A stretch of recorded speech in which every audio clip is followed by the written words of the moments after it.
Who knew that Superman went after abortionists? Huh. Gosnell, the trial of America's biggest serial killer. Kind of a mouthful of a title. This movie is about the real-life crimes of Kermit Gosnell, a late-term abortionist in Philadelphia, who over the course of 3 decades killed hundreds, if not thousands, of babies after they had left the mother's womb, and committed numerous violations of state law.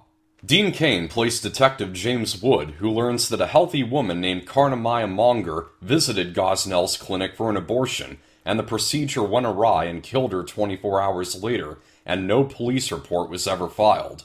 As the detective investigates, he discovers the evidence of Gosnell's infanticidal crimes.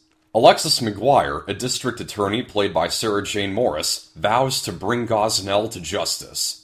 This is a movie that I have been waiting years to see. A lot of its budget came from crowdfunding on Indiegogo. The campaign made an impressive $2.3 million in a month and a half.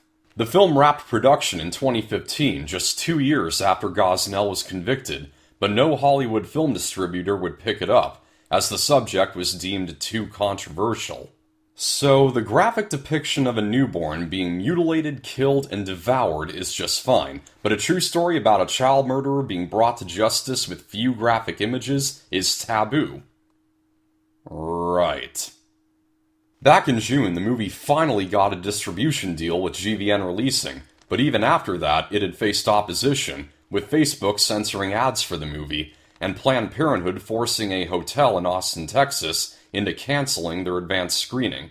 It's no question that the filmmakers have been to hell and back trying to get this movie out for the world to see. Now that I have seen it, I can say that all that effort paid off. This is not the kind of movie that is all message and no content.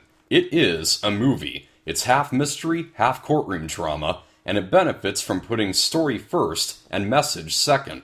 It was written by Andrew Klavan of the Daily Wire podcast, which really surprised me because Andrew Klavan is kind of the comedian of the bunch on the Daily Wire. A script with as little humor as this movie has didn't really seem much up his alley despite the subject matter, but he did a very good job. This movie has timely themes regarding the biased and dishonest nature of the media these days. Even though the case of Kermit Gosnell was extreme, it got little to no press coverage. I'm not exaggerating when I say that every single person that I talked to about this movie said not only that they hadn't heard of the movie before, but that they had never even heard of Gosnell himself. That's how startlingly similar that what happened behind the scenes of this movie is to the obscurity in which the real-life case lingered. There's an underlying arc that Alexis McGuire, the prosecutor, has. Although she's determined to expose Gosnell's homicide, it's established early in the movie that she's pro-choice, and we see how she evolves as the movie goes on without it ever being spelled out for us.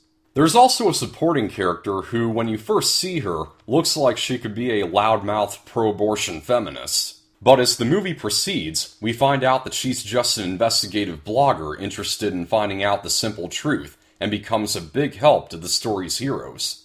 It seemed to have a subtle message about not judging people by their appearances in today's political climate, which I thought was neat. The acting is all around impressive. Dean Cain and Sarah Jane Morris do fine work as the main protagonists. The honors absolutely go to Earl Billings as the titular figure. He gives the man a very deceiving on-screen presence. Gosnell has the persona of a polite gentleman, and he's very welcoming to the police when they come in to investigate his clinic as well as his own home. As they search the premises, the only thing on Gosnell's mind is feeding his pet turtles or playing piano. There's something very mysterious about the man when you find out that this really was what he was like. Either he has no moral comprehension, or he's grown completely comfortable after decades of never being caught. Hollywood actor Nick Searcy, who is in movies like Castaway and The Shape of Water, is the director of this movie, and he also plays Gosnell's attorney, Mike Cohen, or in real life, Jack McMahon. Having seen an actual interview with the lawyer, I can say that Nick Searcy replicated the man very well, and his physical transformation gave him a lot of resemblance. I think Nick Searcy is a better actor than he is a director. There are a few directional decisions that were confusing. There's a scene in a dimly lit room where a man walks in and there's a woman sitting there, and for the first few shots we don't see her face. It's filmed in such a way that you think we're being introduced to another antagonist, but then we see that it's just Alexis. There's no slow reveal of her face or anything, but it still leaves you thinking, why was it shot that way? There's also a few moments of blurriness or cutting to black that came off very unnecessary, save for the movie's grim and dramatic opening sequence, where they were used considerably effectively. Otherwise, the picture and lighting in this movie scream low budget. It has the look of a TV movie, which it was originally meant to be, so that sort of clashes with other aspects such as the acting that are high above TV quality. While it lacks in some technical categories, I have to recommend this movie for everyone. It never resorts to preachiness, it's only about presenting the truth about one of the most evil men in American history. It's well acted, it's informative, and at times quite impactful. Some of the witnesses' accounts of the way they were treated in Gosnell's clinic brought tears to my eyes. And I have to say, when this movie was over, once the ending song by Five for Fighting had ended, and we had seen all the credits with the real photos and videos from the case, the whole theater was dead quiet. Everyone slowly got up and exited in stunned silence. I cannot say that about any other experience I've had at the theater. I'm going to award Gosnell, The Trial of America's Biggest Serial Killer, a 70%.